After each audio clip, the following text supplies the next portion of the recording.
Parang kasarap talaga magkain ng kinilaw na tamban ngayong araw ba. Sus, hinahanap talaga ng kuto-kuto ko. Yan, gusto ko lang ipakita sa inyo ang nabili kong tamban. Grabe ka presko. Grabe. Kamura-mura lang yan ba. Mas presko pa yan sa nawang ng mga basher ko. Sa mga mataong may lihim na galit sa akin. Sige man kayo kapang bash, hindi man kayo mapunta sa langit. Hindi man kayo kampihan ni Lord sa mga ginagawa niyong paninira.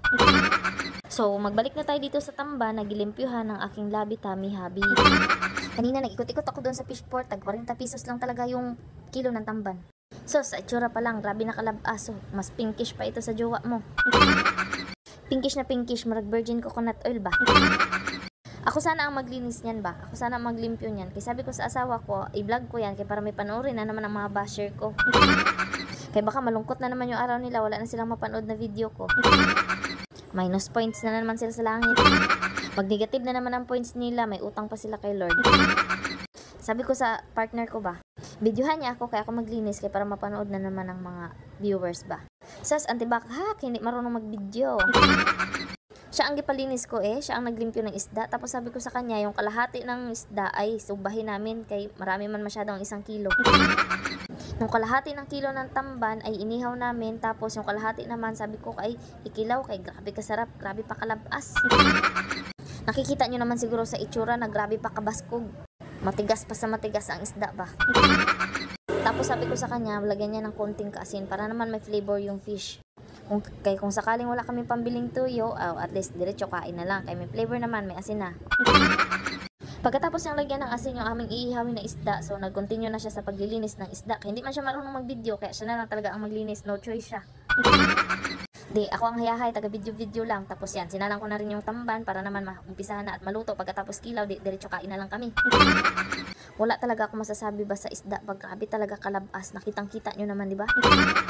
Ito talaga yung kagandahan kapag dito ka sa probinsya. Hindi ka man makakita ng mga building na mahahaba at saka maraming sasakyan pero at least makakain ka ng mga preskong isda.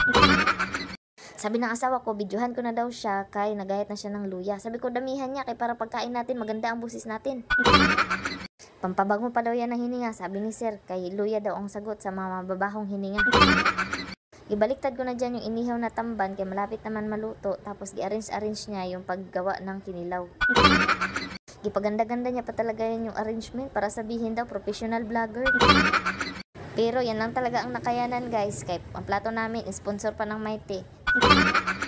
Diba sa Mighty na sigarilyo kapag may 25 ka na piraso na balat ng Mighty pwede nang papalitan ng plato.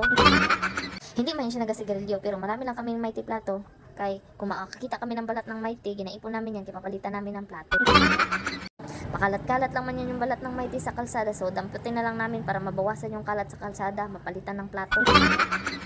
Balik tayo dito sa kinilaw. So gilagyan na namin ng kalamansi yung kinilaw, tapos yung ibang lamas, kikita nyo kanina sa video, gipanglagay na rin namin yung ibang lamas sa kinilaw. Yung balat ng kalamansi, giapil ko na lang dyan lagay kay syempre, pampatanggal pa man yan ng langsa, pampabango pa yan ng kinilaw. Para perfect na perfect ang kinilaw o talagang masasabi mong swabing-swabe, gilagyan namin yan ng sili, pangpahanghang.